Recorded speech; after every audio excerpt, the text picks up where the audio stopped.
connecting to network defined users and groups. Now this is one of the cornerstones of establishing a secure network environment, is making sure that access is restricted to people who have the right to access the network. And if access is allowed, the user can authenticate to the system, meaning they can verify their identities. That means we can do what authenticate we can manage the authentication, and only the users who is authenticated to the network, they can only use the systems of our network. Now, on Red Hat, on any Red Hat Enterprise Linux 7 system, there are a number of different services available to create the identify user identities. These can be local system files or services which connect to larger identity domains like NIS and LDAP. So we can use local identity, also we can use local file systems, we can use local identity, like users can only authenticate themselves to the local machine. That means if we create one user on one machine, they cannot authenticate on the other machine. Same as Windows Workgroup. In Windows Workgroup, what happened? Every users log into their own machine. They cannot log into other machines because their accounts are on local system. It is in our Linux environment, we can call it as a peer-to-peer connection. There is all the machines will be their own administrators, their own authentications, and in other side we can use some services which allows us to manage the large identity domains. Large identity domains, that means if we have more than 10, 20 or 100, 200 users and groups we have, and for them, if we want to manage them locally, then it becomes very difficult. So if we want to manage the large identity domains, then we use some services. In Windows environment, we use Active Directory services. Active Directory services in Windows servers to manage the user identity and authentication, which is centralized. Then we create one domain controller which uses the Active Directory services, and all the accounts of users and groups we create on that domain controller, and all those users and groups can use the resources of the domain by authenticating themselves to the domain controller. Now in our Linux environment, we have the services like NIS and LDAP. NIS means Network Information Services. It is also called Yellow Pages services. Why it is called Yellow Pages services? Because it is like Yellow Pages, where you have, Yellow Pages are like a dictionary where you have all the information about the, like some Yellow Pages of telephone numbers, where you have all the telephone numbers of the cities and addresses and all that. You can have yellow pages of different things. It's like a directory where you have information about all the things which you have in the city. So it is called Yellow Pages. Same way, this NIS service do store information centralized about the network, like users and authentications of users and groups. So it stores the information about the users, groups into centralized database, and that is why we can call it also Yellow Pages services. Then other is LDAP. This LDAP is a protocol. It is a protocol and for using Windows style user authentication. Now it is actually the protocol which uses Active Directory domain services. That means in Windows Active Directory domain services, the Active Directory is basically configured on this LDAP protocol. So if we want to have a directory system like Windows Active Directory domain services, then we can configure this LDAP protocol in our Linux server, and we can make it as a LDAP server. So it will give us the Active Directory. It will give us the directory system same as Active Directory. Now we need this sometime suppose some applications wants the directory systems like Active Directory servers, Active Directory domain services, then we can use it in Linux by using the LDAP server, by using and configuring this LDAP protocol. So it will give us the directory system same as Active Directory, Windows Active Directory. So we can use it for same authentication, user authentication. That means we can have a database of users and all that. Now we can also do one more thing. We can configure the Linux system member of Windows ADDS domain also, but it is only supported till up to Windows Server 2012. In Server 2016 it is not making a member, but up to 2012 we can still make the Linux machine member of the domain, Windows Active Directory domain. Now we do this sometime because suppose in Windows Active Directory domain, suppose they have Windows domain, they have all the servers, domain controllers, clients of Windows, and they want suppose a web server in their domain. Now web server, so we have a web server in Linux which is Apache server, which is very good server, and it is a modular server with lots of features, and also it is free. And also we have, suppose they want to use mail server, FTP server or whatever, and they want to use it on Linux system. So what they want, they cannot go outside of the domain boundary. They want that the server which they want to use, they should be in the same domain secure boundary. So if they want like Linux system in their secure domain boundary, then we can also configure this Linux system, our Linux system, to be a member of that domain. So it will remain in the same security boundary, and it will be the member, it will act like a member server in Windows domain. And then they can install any services which they like, which they want, they can install it on the Linux server, and the users of Active Directories, they can use the services of this Linux system.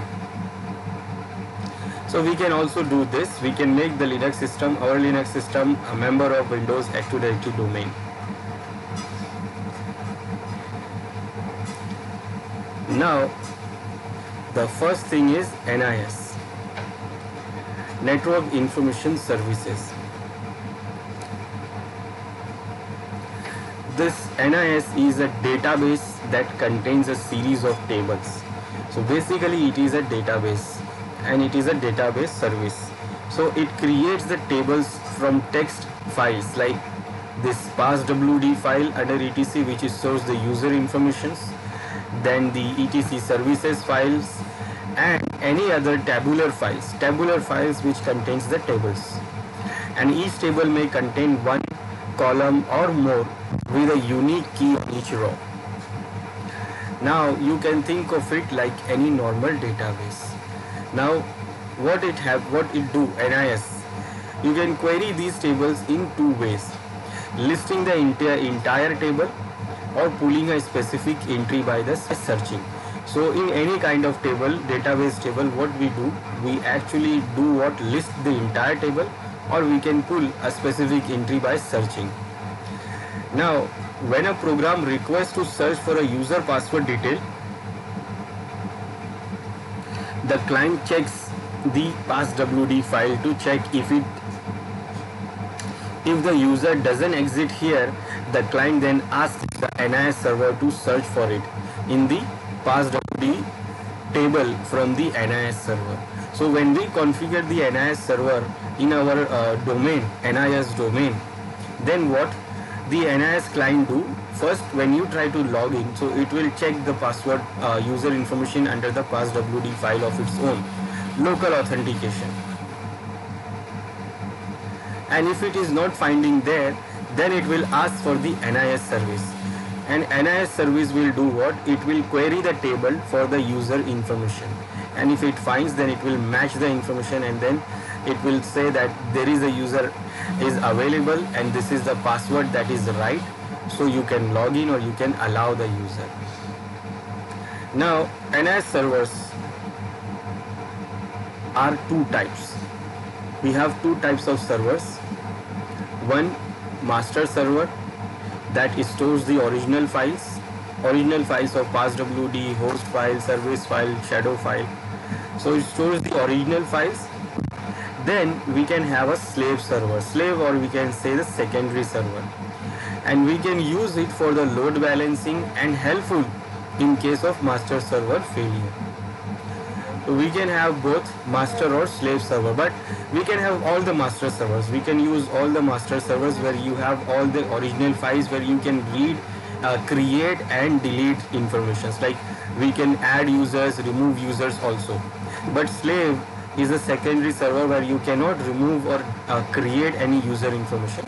It actually we can use it for the load balancing, or in case we lost the master server, so we can use it as a failover. But we cannot create any new record or delete any record from the slave server. We use this for the location where it is not secure to have a master server which have the read write info permission on the database. So we can have multiple secondary NIS servers if we need them. Primary and secondary NIS servers are kept synced and updated, and that process is called server push. Server push, that means primary server will push the information to secondary server to make it updated. So when you create any record in the primary server, so it will be pushed to the secondary server, slave server, and the records will be updated. So both the servers will have an updated record and they have synced. So either we can have all the primary servers, or we can have some slave servers also, where we feel like it is not secure to have the primary server. The next thing is NIS domain name. So NIS domains are just like the domains of a domain controller in Windows. So just like in Windows we have a domains, same as in NIS also we can call it domains. It's like a security boundary, but the difference is that client can join the network without having to wait for a domain acceptance. That means it is not like a Windows domain where you have to have in the domain to join the domain. Here it is different. Now NIS domain name can be different than your DNS domain name. It is not integrated with DNS. It is like in Windows Active Directory, it is integrated with the DNS domain. So whatever the Active Directory domain name is, the same name you have for the DNS domain. So both are same. That means DNS domain is actually your Active Directory domain. But here we can have a different thing, or basically it must be different, so that you will not get confused. The DNS domain will be different and the NIS domain can be different. So we can have a different name for it.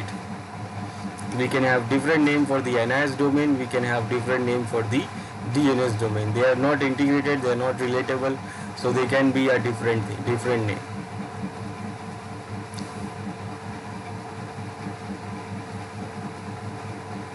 Now configuring NIS server. So for configuring NIS service, we need to install the required packages. So first required packages are ypserv. The package we required is ypserv to configure the NIS server. So in the NIS server we can use the ypserv package. We will install the ypserv package to configure it NIS server. Now when we want to configure the client as a NIS client, then we need ypbind package installed in that client machines. YP tools will give us some tools, commands to manage our YP server, our NIS server, or from client also, for some client tools also. Now all these packages start with YP.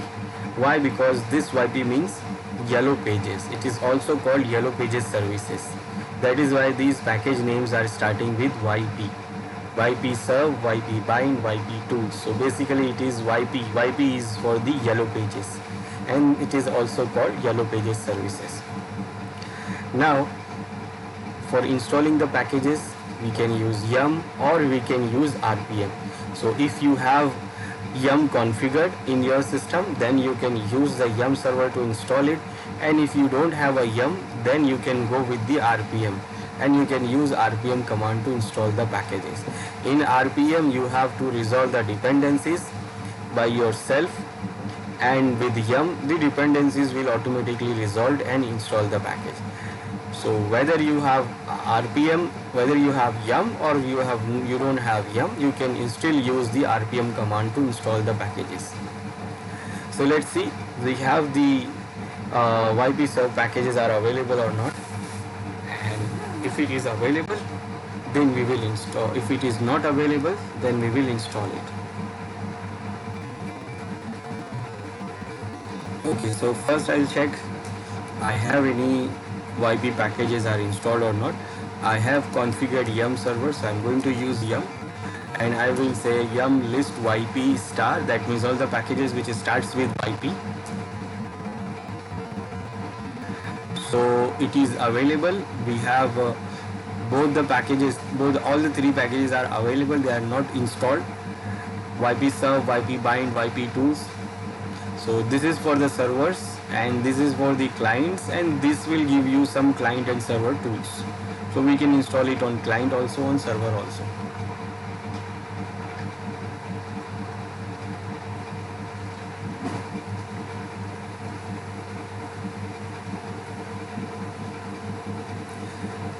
Okay, so it is available, it is not installed. So let me install these packages.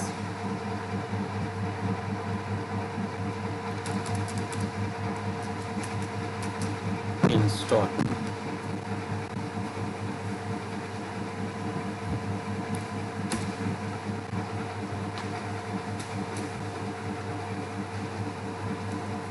And yes, it has only one dependency. Okay, so packages are installed.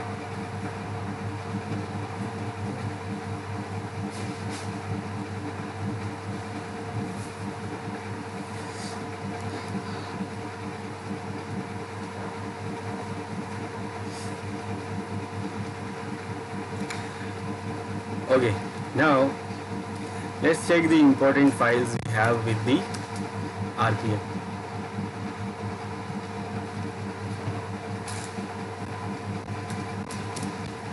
So YP serve. This is the server package. Now what are the important files we have here? So first, this is the main configuration file. This is the main configuration file for the YP serve. Then we have these are the services we have: YP pass WDD, YP serve service, and YP X forward service. This service manages the passwords related things. This manages the service for the server. This service manages the transfer between two servers, slave. So when you have master server or slave server, so this is the service which is responsible for transferring the information from master to slave, or slave to master to master server.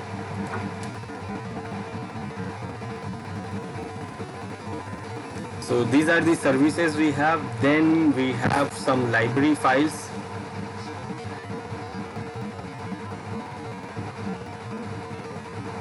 These are some library files, and in these we have this script. This is the main configuration script. So actually we will use this script to configure our YP server and this YP database, NIS database for the users and group. So we are going to use this script. So by using the script we can configure. We will not configure anything on the main configuration file. So basically we are going to use this script for configuring our YP server, our NIS server, to configure or update our database of users. And remember, it is under library directory, and this server is the 64-bit server, so it is lib64, and if you are not having a 64-bit server or 64-bit operating system installed, so it will go by directly normal lib. So because it is 64, so the directory name is lib64. So this is the script which we are going to use to configure the our NIS server. Now we have these other library files also available. You have some commands to that.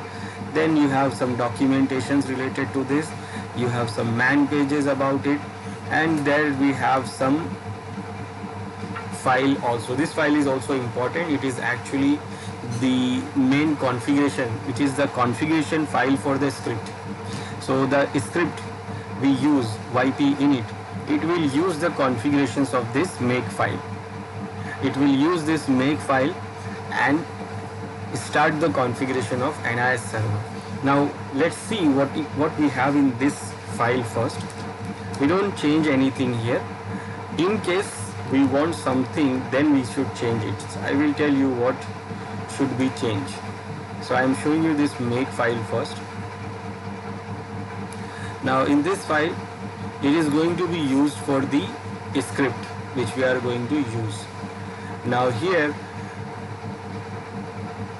something we have that we should change.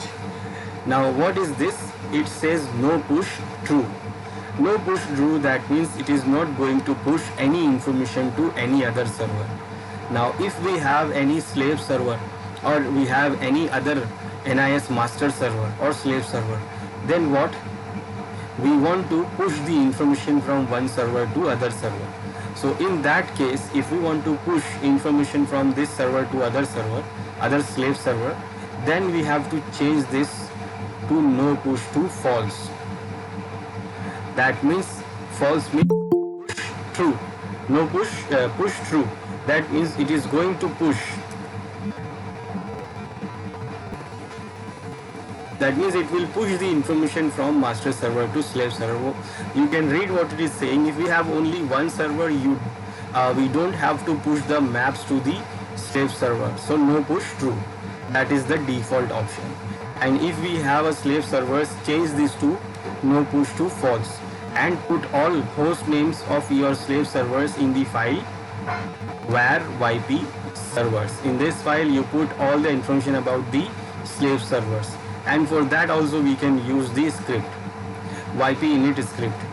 So if we have slave servers, then we will change this to false, so that it can push the information from master server to slave server. Then we have these informations here.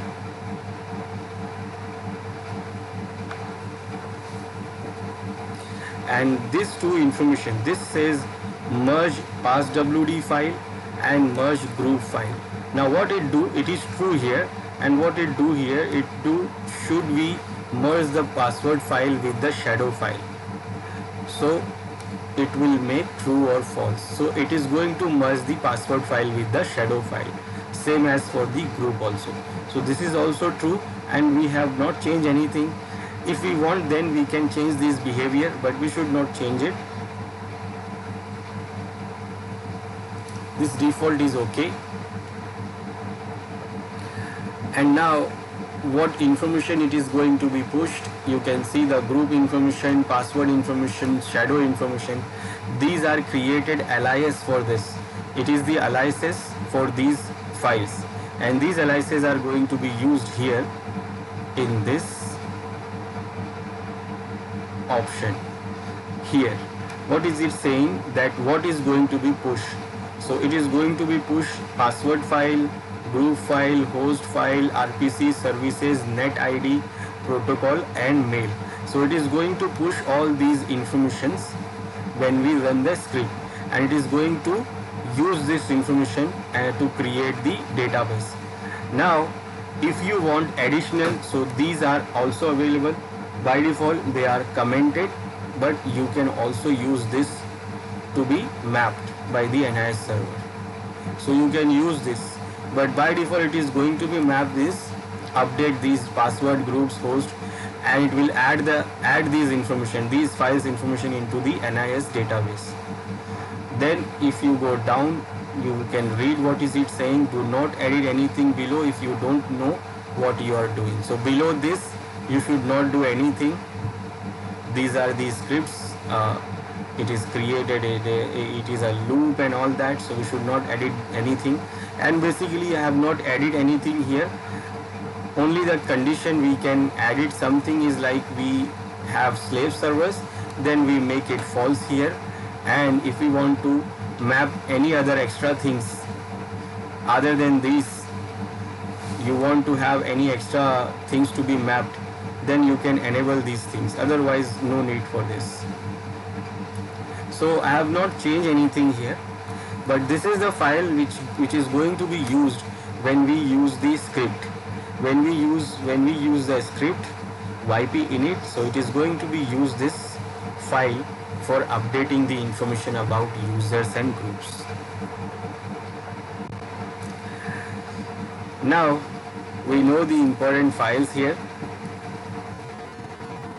and we have installed the packages. Now next,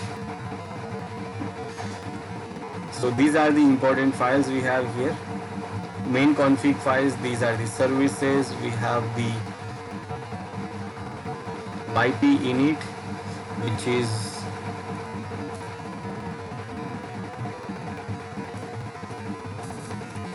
main configuration script. This make file is the configure options for configuration script. Then after installing the packages, we have to set the domain name first.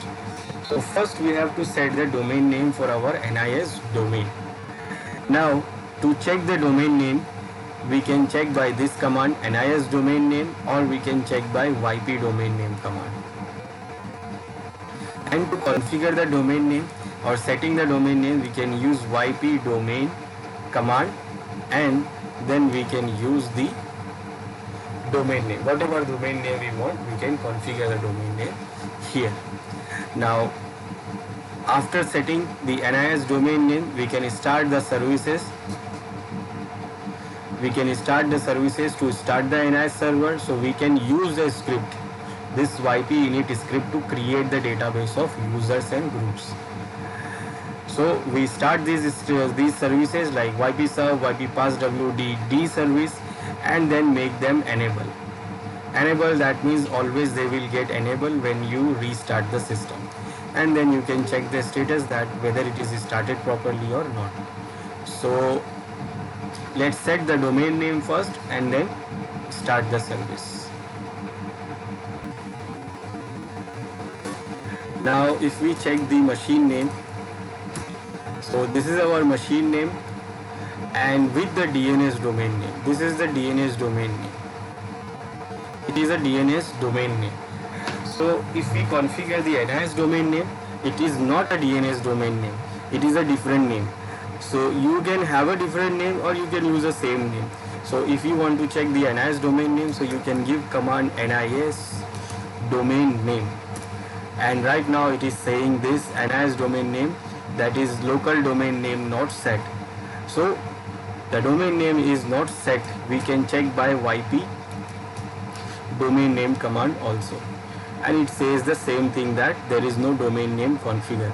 So the name which you see here, it is basically the DNS domain name. We have configured the DNS and it is working, but it is not the domain name for the NIS. So we can have a different domain name for the NIS, or we can use the same name also. I'm going to use the same name so that I don't have a confusion here, that my DNS is different, my NIS is different, in yp is different. So I'm not going to do that. I'm going to use the same domain name. So I want to just avoid the confusion. So I want to configure the domain name, so I can use the yp domain name command, and then I will mention the domain name as a example dot. Now when I check, now it says that this is your domain name, and I can check by the NIS domain name command also. So this is our domain name. We have configured the domain name, and now we are going to start the services. So for starting the services, we will give systemctl command and start. First, the service for the server is yp serve. Then we need yp pass wd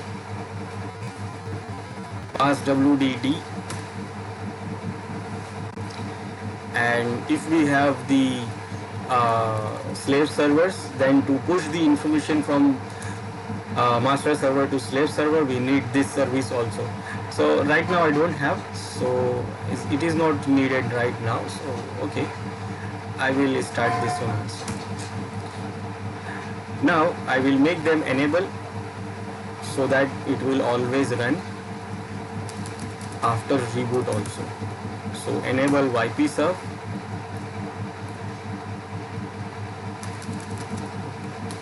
enable passwd, and enable yp x forward. Okay, so services are running. We can check the status of the service, which is our main service for the server, and it is running.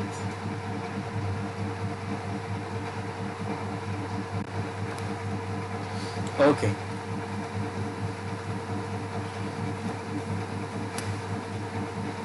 So now our service is running and our server is started. Now we have to update the information about the users from normal local passwd file to NIS database, and for that we will use the script, that yp init script.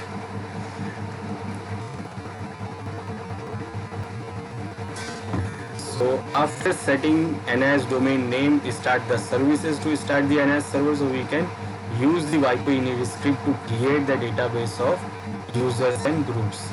So we started the services, we enable the service. Now we can create the NIS database of users and groups by running the script yp init with option M for master servers and option S if want to create slave servers. So when you want to create the master server, now remember, without master server we cannot create the slave server. First you have to create the master server, then you can create the slave server, because master server will the slave server will get the update from master server. If you don't have any master server, you cannot create slave server. So first you will create the master server by using the -m option, and after that we can create the slave servers by using the -s option. So we run the script like this, yp init script, and we know for running the script we can give directly the path of the script with the name, and then absolute path we have to give, and then we provide the option M. Now it will ask you to add all the master servers name one per line. So when we run the script, then it will say that you have to add one by one names of all your master servers you want to create. So it will add those all master servers information in the database, and after you done with the list, you can press Ctrl D to save the list. And when you save the list, it will give you the option that you can create the slave servers, and also by using the master server's name. Now this will create what new NIS database from the local passwd and group files, and now NIS server is ready to accept requests from the clients. So after doing this, our NIS server will be configured and it is ready to work, and NIS server is ready to accept the request from the client side. So let's do this now. We can run this script to configure our NIS server now.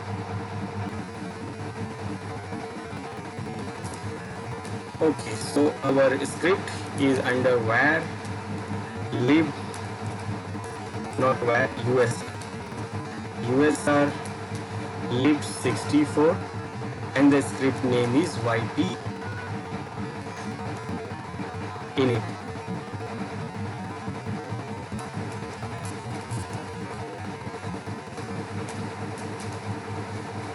lib64.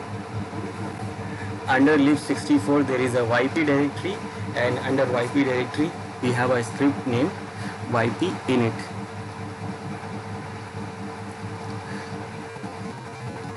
Now we will run this script by -m option, m for master server.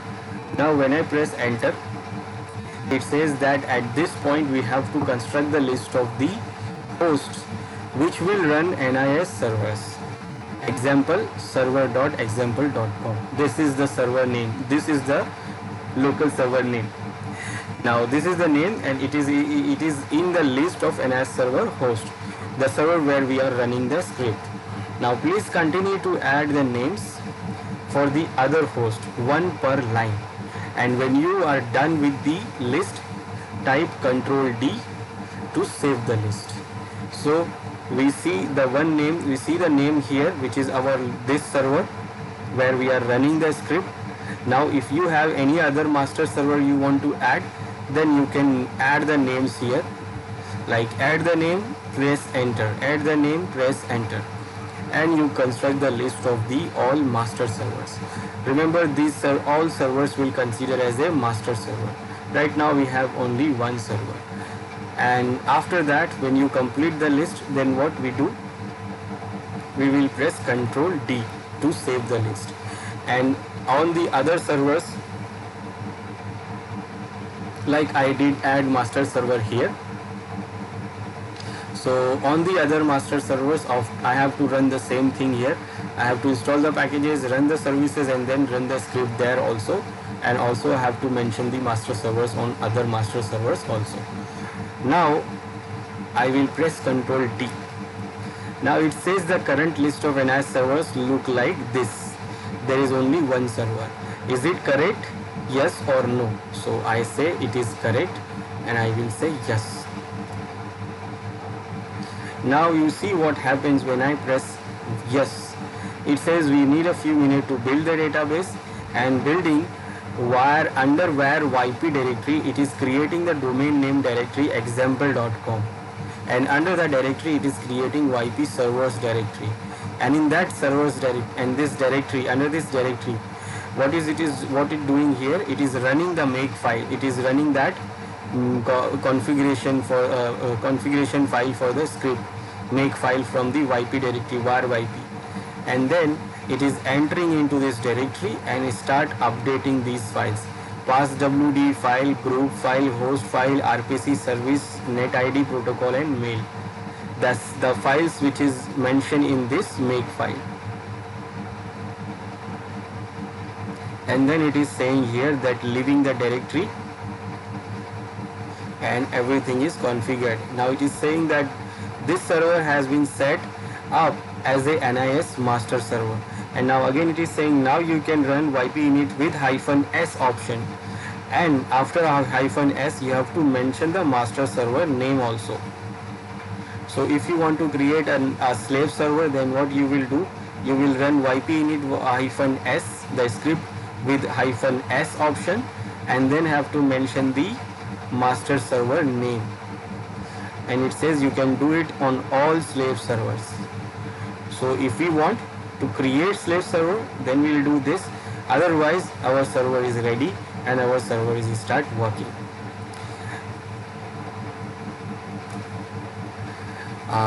Do I have some users already there? So I think I have some users here. You should check first users. Do you have normal users? Yes, I do have. User 1, 2, 3, 4 I have, and even user 5 is also there. So we have some users. So these users are now updated into NIS, and on the client machine, like when we configure the client machine, so those client machines, these users can log in. We can use these users to log into those client machines. Now we will check and we will configure the client machine.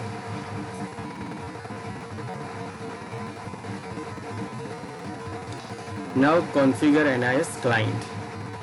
To configure NIS client, first in client machine we have to install the YP bind client package. So the first thing we need is what? The client package for the NIS, and that is what? YP bind. And then one more package you could install, or if you like then you can install, it is authconfig GTK package. And if we want to use this graphical authentication, that means if we are using the graphical interface and if we like to use the graphical terminal, graphical window or graphical tool to authenticate the NIS server, then we can use this.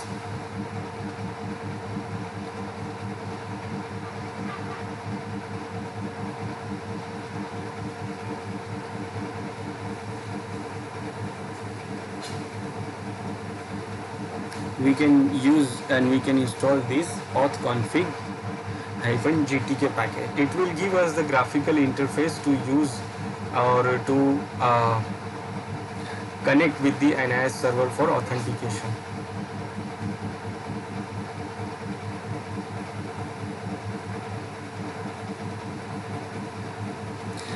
So first we check the package and we install the package which is required. Then after that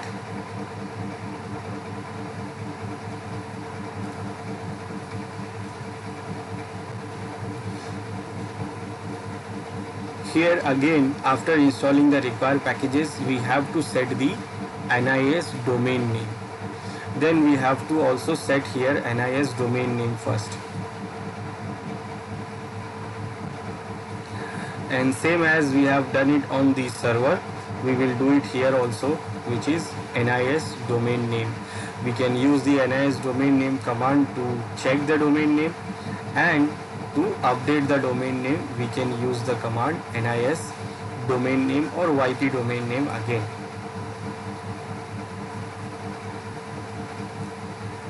So to configure the domain name, YP domain name and the domain name, and after doing this we can configure the client to use the NIS server for user authentication, and we can do this by two ways. Either we can use this authconfig TUI option, this command, this is the command for the text user interface, and if you want to use it graphically then we can use authconfig GTK, and this is for the graphical interface. So if you are using the graphical interface then you can use this authconfig GTK. Now this one may be not available, and if it is not available then you need to install that package, authconfig -GTK package, and if it is available then okay, and if it is not there then you have to install it. But this one will always be available, it is the default one, so we can use it. It is text user interface for the command line interface. So this is our client machine, and this is the name of the client machine, client.example. Now I will check NIS domain name, and it is not set, so I will set it.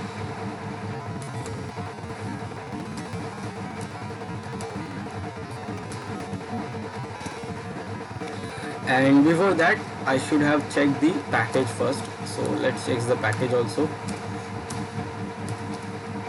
That is YP bind, and it is not installed, so it is not installed, so I have to install it. So I have yum here also, so I am going to use yum install YP bind.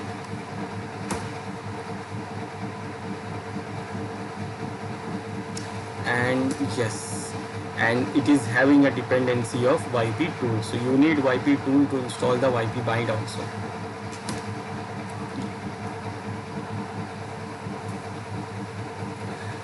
Okay, now it is done.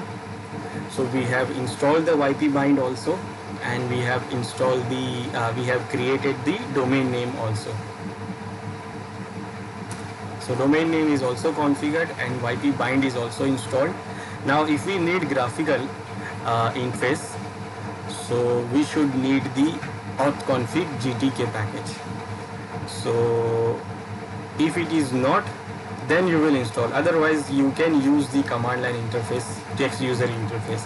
So still we can use the text user interface if you don't have graphical.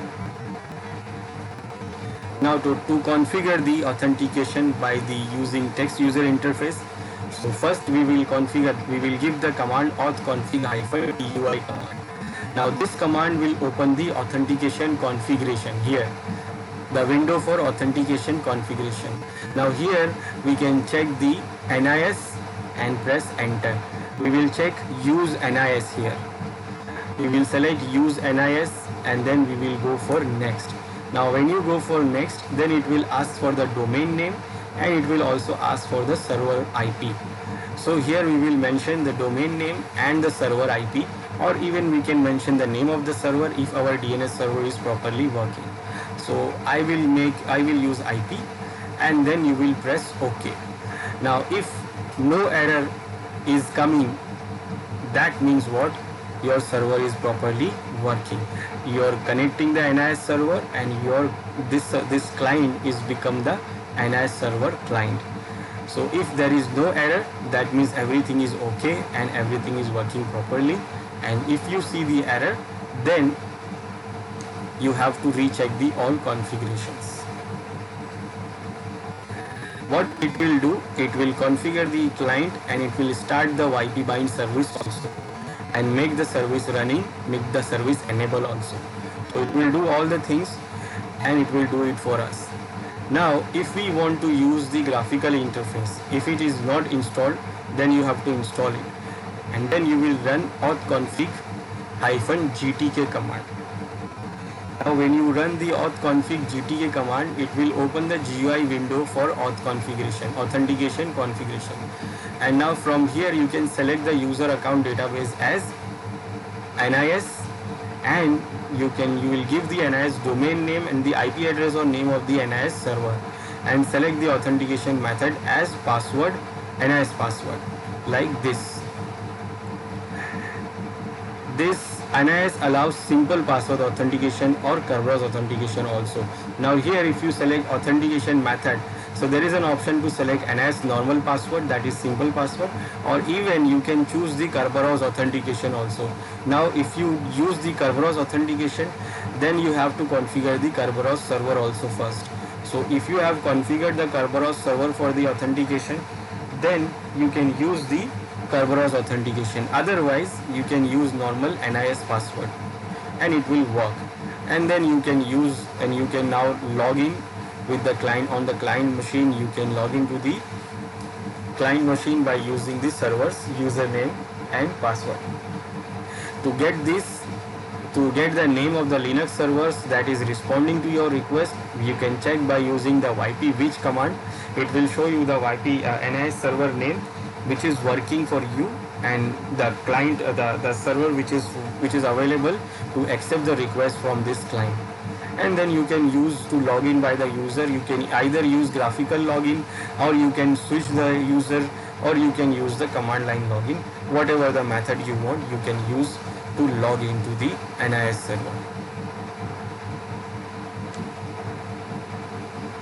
So let's see how it works. And I'm going to join this client to a NIS domain. So I will use auth-config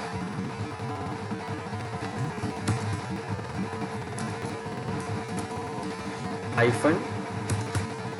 So as you see here, I am not having GTK. I am not having the graphical one. I am having only TUI. So okay, I will go with this first, and it opens this authentication configuration. Now here you can choose what you want. So I want to use NIS. So you go to NIS, press spacebar to select this. Now you see the star on this use NIS, and this is what you select for using the NIS. Then I will press tab to go to next, and then here I will mention the domain name, example.com.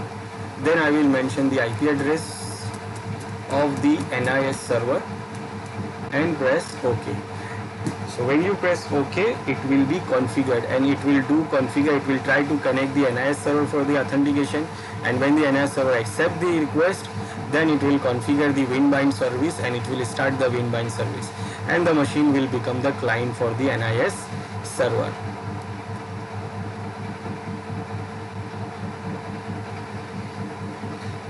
And I think there is no error it is showing. That means it has become the client for our NIS server. We can verify by using ypwitch command, and it is showing the NIS server name. This is our NIS server. That means the server, this machine has already become the client of this NIS server. Now if we have if we want to use the graphical interface, and basically it is not there. If you see, I have tried the command and it was not there. So if I say I try to use the graphical one, so auth config, and I said press tab, then it completes automatically TUI because there is no GTK. So if it is not there, then you can first install it.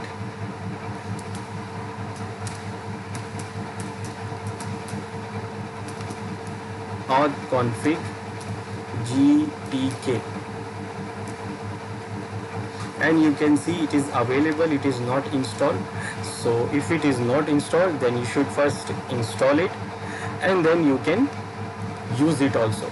So I will, for showing you, I will install it first, but it is already a client, so we don't need to configure it again. It is already the client.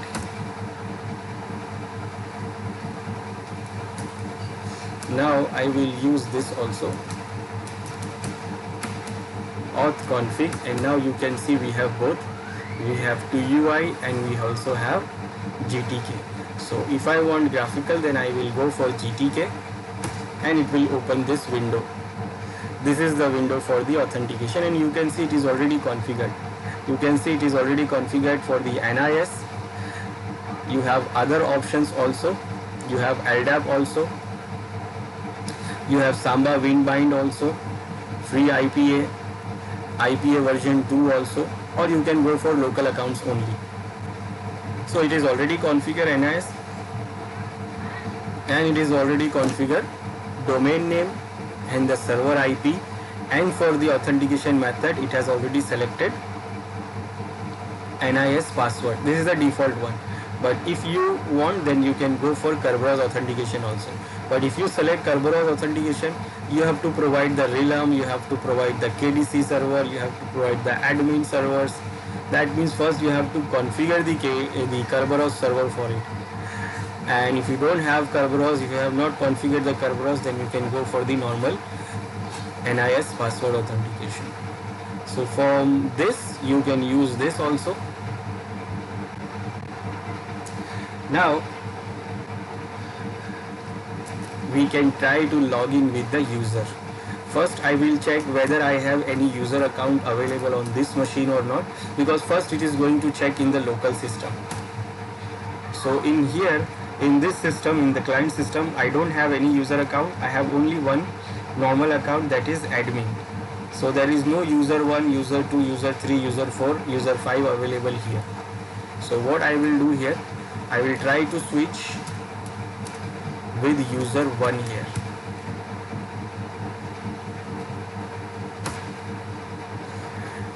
I can log in, but there is a small error here. It says a warning here that cannot change the directory to user 1. It says no such a file or directory, but it is logging. It is not giving any error, it is actually logging. We can try it on the command also, command line interface. I will try user 2 here, and password is ABC. Again I can log in, but with a small error of home directory. Now why this error is coming here?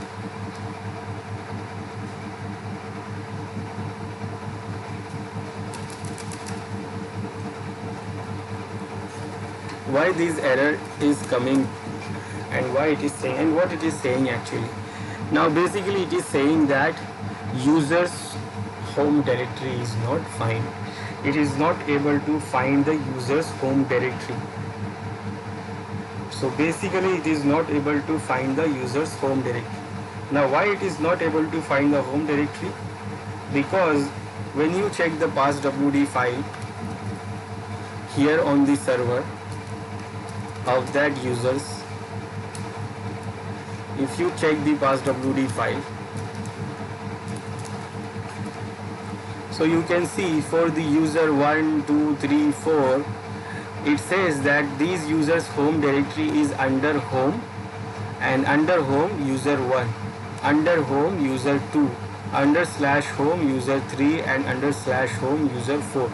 Now what happens when the user tries to log in here on the client? So it will try to check the home directory under slash home. Now when you see here, there is no directory for these users, because these users home directory is available on server, not on the client. So it is not available here. So it is not available, so users are authenticating but they are not getting their home directory. So when they are not getting their home directory, they are directly logging into the shell, bash shell. So because they are not accessing, they are not able to get their home directory. And why they are not getting the home directory? Because their home directory is not under this local location. It is not here under slash home. It is under slash home, but it is under the server. It is not here. So if you don't want to see this error, then we can do what? We can configure the home directory for all the users by using the NFS. We can configure the home directory for all the users here by using the NFS. We can share the home directory from the server, and we can mount the home directory here on this server, so that whenever user logs in, they can get the home directory automatically. So for this to work, next thing what we should do, we should mount the home directory for the users from the server to client.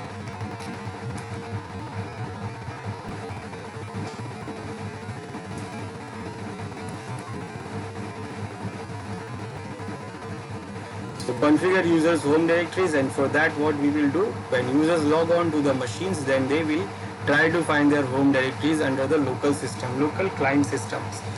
Now we have to make sure that our home directories will be available. Now based on their configuration file, it says that their home directories are under the local systems home directory. But when they log into the server, it will get the directory, but they log into the client machine where their directories are not there. So what we have to do, we have to make sure that user's home directory will be available on each client. So whenever user logs into the clients, they should get their home directories. So for them,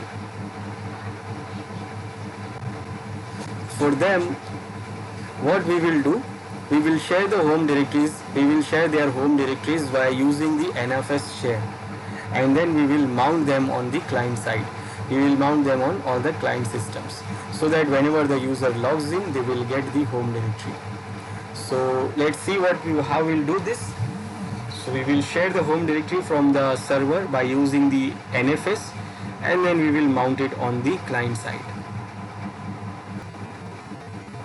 So first from the server, NS server machine, we will open the configuration file for the NFS, and that is the export file.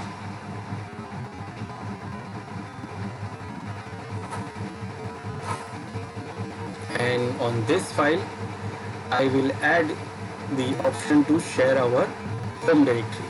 So I will say I want to share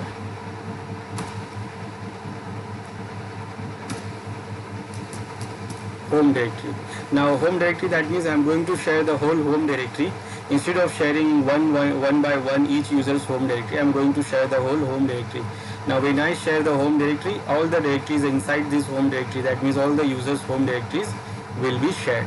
And I am going to share this with the all network. So I will give the network IP, so that whatever host we have under this network, they can get the home directory, and I will give all of them read write option, so they will get permission according to their user account. So if user one gets the when user 1 logs in, so it will get the permission according to user 1, user 2 will get a permission according to user 2, because the security is equal to sys. So I will save it, and if your service is already running, so first check the service, that whether the service is running or not, this NFS server service, and it is running. So if it is not running, then you should start, and if it is already running, then you should have to just update it. So if the service is not running, then you have to start it and make sure it is enabled also, and if it is already running, then we can just update it by using the export fs-r command, and it will do only update the configuration. So the configuration is updated. Now we can check what we have shared.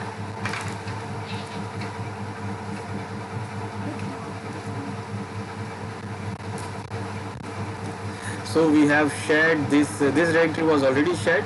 Now I have shared this home directory and to the all users, and if you check verbosely, then we can see that we have shared it with all the network with the read write option.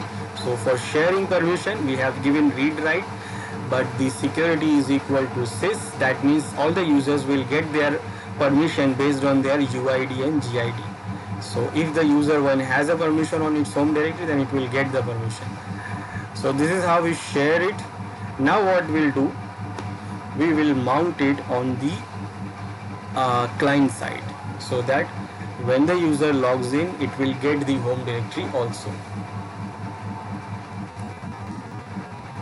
So I go to the client machine and I will mount user's home directory from the servers to this. Right now, if you check here in the user's this client's home directory, it is not showing the home directories of user 1, 2, 3 because they are not available here. So what I am do, I will first I can check show mount -e that which directories are shared from the server, and I can see that home directory is shared. So I will mount it here. So mount -t, it is NFS, and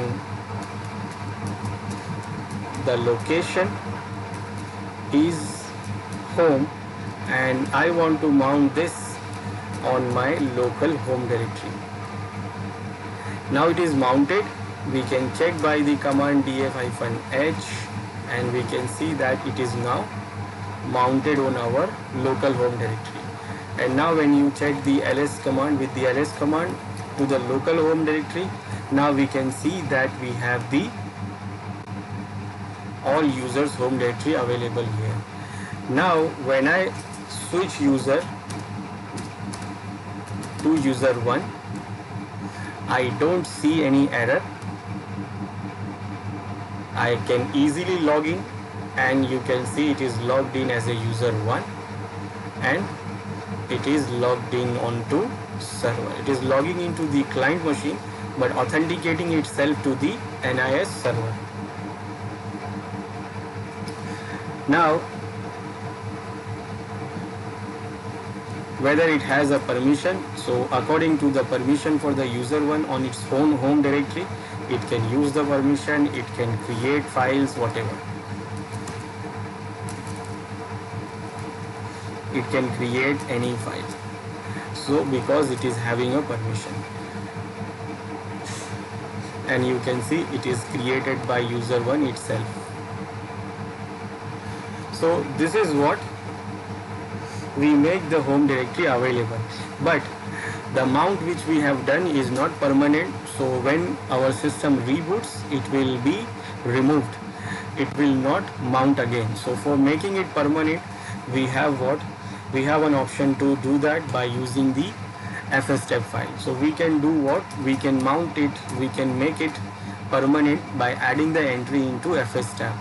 And how we will do that? Into the fstep, we will open the fstep file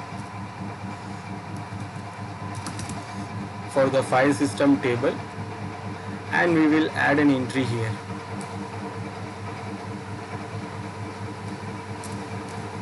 Like I want to mount home directory from this server on my local home directory. The type of the file system is NFS. Rest of the options will be default 0 0. And by this way, whenever our system reboots, it will mount this home from the server to our local home, and users will always access, and whenever user logs in, they will get the home directory and they can log in. We can check it, and we can do reboot our system, and then we can try to log in with the NFS also. So we can try to log in, we can log in with the graphical also.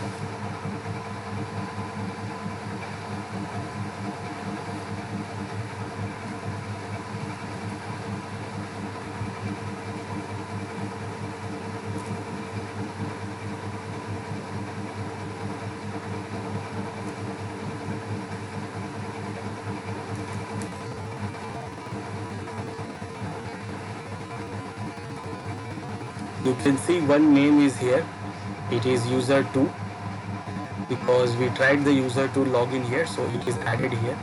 Now I will go here, I will say I want to log in as a user3 now. Password is ABC, and I can log in.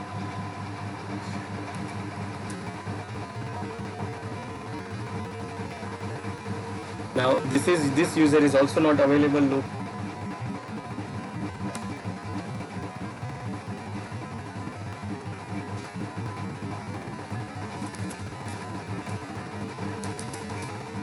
now one more thing, when we configure it permanently in fstep file, so what happened here, it is actually local users database is not available. For example, if you see here, when you check the home directory now, it is not mounted.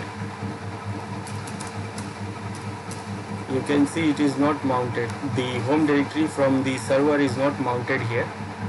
Now we can see there is one username information is there. That means this is the local user. So if we have some local users, so their home directory is also under home. Now when I mount the home directory from server to this home directory, then what happened here? I will mount again. Now what happened?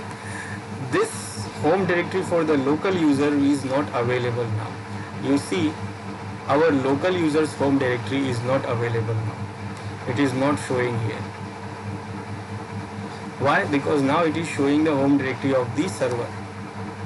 So when you do this, then it can be a difficult problem when you are having local users also, and you want to log in, you want to allow those local users also to be login, but when after you mount it from the server, so local users home directory is disappeared, because now it is mounted. It is not deleted, because it is not deleted, it is actually unmounted.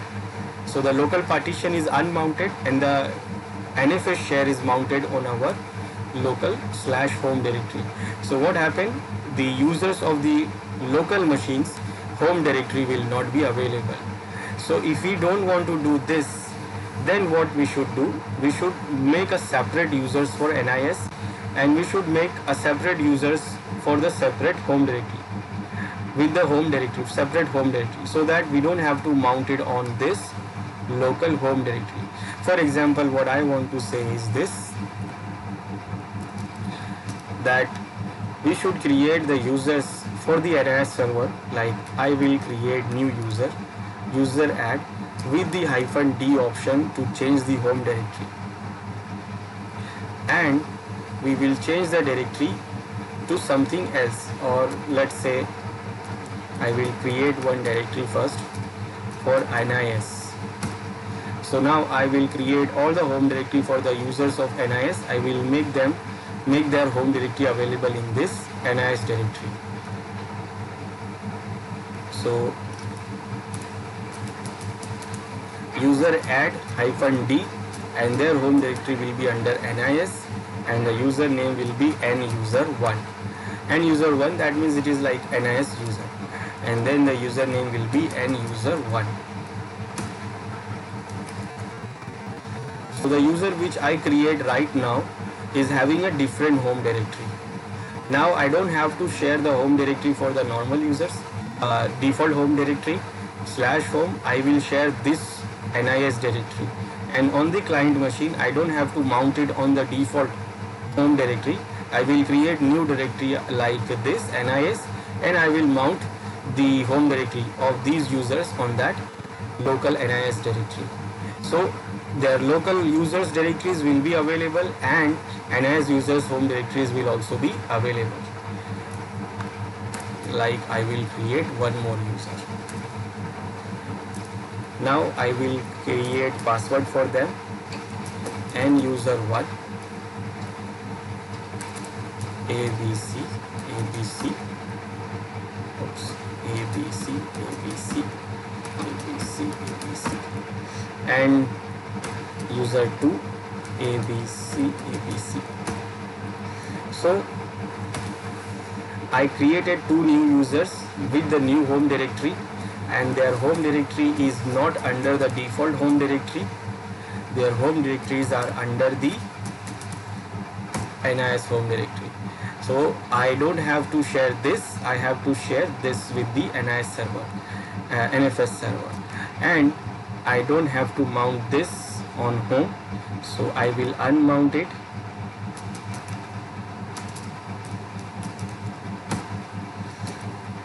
So when you check the home directory for the client machine, you will see the client users of the client machine, local users, and we will create mkdir. We will create the new directory NIS, and we will share the NIS directory from server and we will mount it here. So in this way our local users will also available on the client and our NIS users will also be available. So for that I will do what? I will go to the export file for again, and I will change this home directory to NIS. So this time I am sharing NIS directory, and then I will update the file by export fs-r command, and we can check what is sharing. So this is now sharing, and now when you go to the client machine, then you don't have to mount home directory, you will mount NIS directory from the server to NIS directory of the client, and then now you have the local users available in the default home directory and your NIS users are available under the NIS directory. So now we don't have any conflict, so we can do what? We can use NIS users also, they can log in, and also they can the normal users, the local users can also log in. Now one more thing, so this is what, to make sure the home directories are available. Now one more thing, when you create new users, when you create new user in your NIS server, then those users are not updated. Remember, if you create new users, for example I have created these two new users here,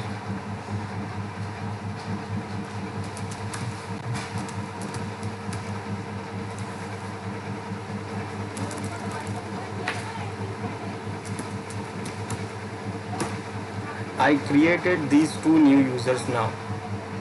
Now what happened, when we created or updated, when we created the database of NIS, that time only these users were available.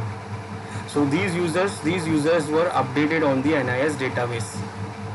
But the users which I created right now, these users are not updated. So whenever you create new users, so you have to update those users into NIS database.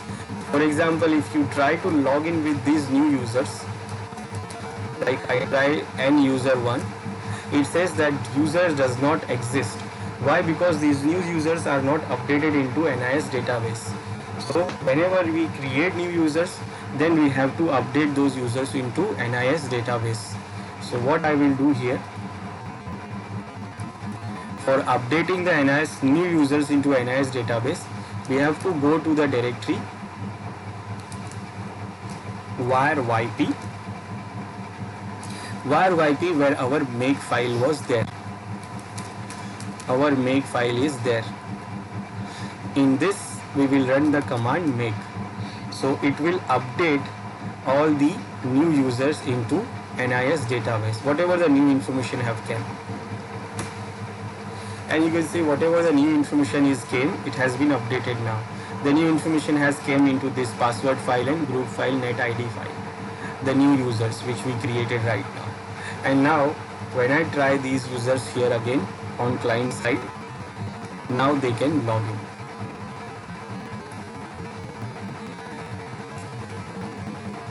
So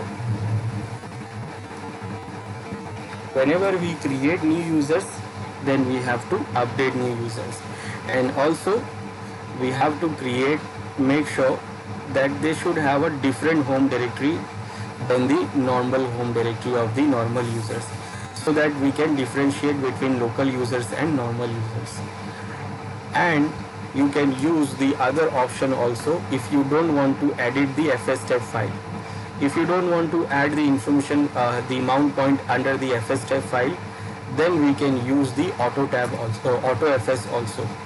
We have a feature called AutoFS which we can use to mount the NFS share on demand. That means when user wants it, then it is available. It will available and user logs in. And when we user don't want it, then it is not available. It will not mount. So we don't have to add it into fstep file. So whenever user logs in and it wants it to log, then it will be available. So we can use AutoFS also. So for using the AutoFS, how we can use the AutoFS? We have seen it in the previous lecture. We have already seen it on the previous lecture that how we can use the AutoFS to mount any directory. So with the AutoFS, what we will do, we will mount this NIS directory for the users. So it is going to be mount when we need it. That means when user try to logs in, then the directory will be available, and when the user don't want it, then it will not be available, and we don't have to make an entry into the fstep file also. So by using the AutoFS also we can mount it, and if you want it to make it a permanent, then you can add it into fstep file. Fstep file is difficult because whenever you reboot your client, then all the time your server must be available.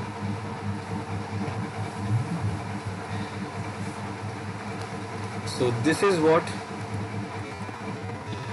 the NIS server we have, and this is how we can configure and we can make client of NIS server. And whenever we configure the NIS server, we need the user's home directory also available on the client side. So we can share by the NFS.